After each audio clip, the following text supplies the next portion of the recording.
Hi guys! Welcome and welcome back to my YouTube channel. Today, ituturo ko sa inyo kung paano ba gumawa ng account sa PayPal. Gusto mo bang gumawa ng sarili mong account sa PayPal pero hindi mo alam kung saan magsisimula? Sa video na to guys, is ipapakita ko sa inyo step by step kung paano ba gumawa ng PayPal account gamit lang ang mga cellphone nyo. Kaya kung gusto mong magkaroon ng account dito sa PayPal, panoorin mo to hanggang dulo. So, first step guys, syempre dapat nakapag-download na kayo sa Play Store ng inyong mga PayPal application.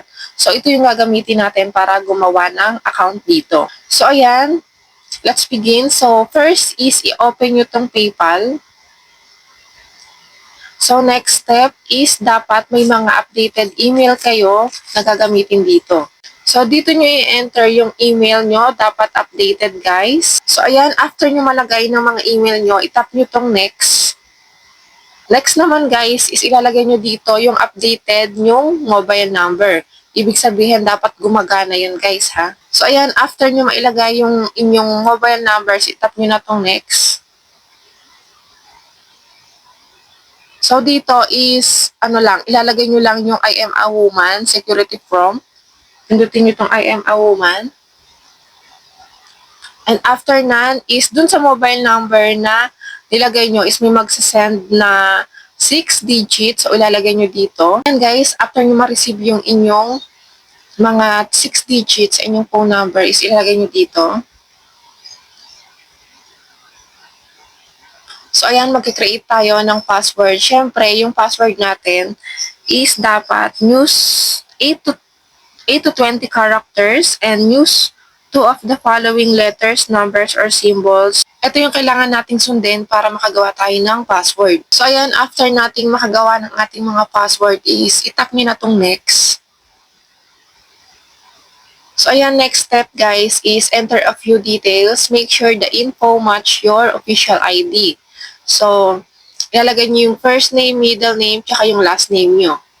Next step is kapag nalagay nyo na yung yung personal information nyo, is itap nyo na tong next.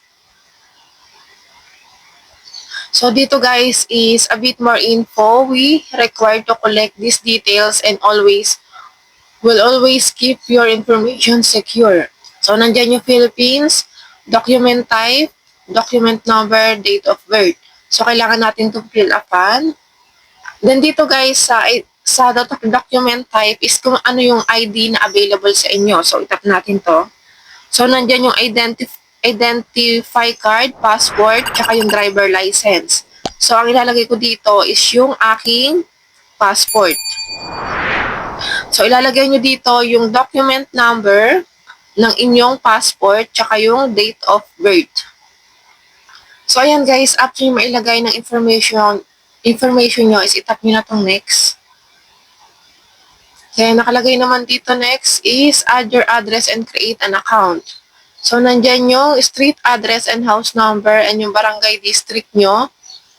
Then, after nyo mailagay nyan is itap nyo na tong you confirm that you have agreed agreement. So, check nyo yan dalawang yan. So, ito yung tinutukoy ko sa baba. So, yan. After nyo ma-fill upan yan, guys, is itap nyo na tong agree and create account. So, ayan, creating your PayPal account. So, dito naman guys is what would you like to do first? So, ibig sabihin kung ano yung gusto nyo gamitin dito sa inyong PayPal account. Pang shop ba ng online, pang send ba ng money, get paid, or browse. So, ang akin is itong send money. Then, dito naman guys is pwede na natin muna itong i-skip kung wala muna tayong card number. So, skip natin siya. So, dito naman sa create username is gagawa ka ng username mo dito sa sa PayPal. So, ayan, kung okay ka na dito sa username is pwede mo nang pindutin yung agree and continue.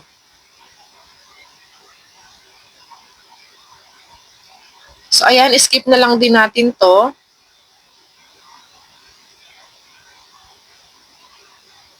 And then, done. So, ayan, nakagawa na tayo ng ating mga PayPal account dito sa PayPal. So, check natin. So, ayan, ito na yung account natin dito sa PayPal. So dito is pwede na kayong mag-shopping, magbayad ng mga bill. So, mag-send money. So, ito yung pwede nyong magamit sa pagpa-process nun. At ayun lang guys, ganun lang kadali gumawa ng PayPal account dito sa PayPal. So, kung nakatulong sa inyo itong video na ito and wag magkalimutang mag-subscribe, like, and share dito sa video na to. At kung may mga comment kayo, pwede kayong mag-comment sa baba para gawan pa natin yan ng panibagong video. So, yun lang. Don't forget to like, share, and subscribe para palagi kayong updated sa mga video na ginagawa ko. See you on my next video. Bye-bye!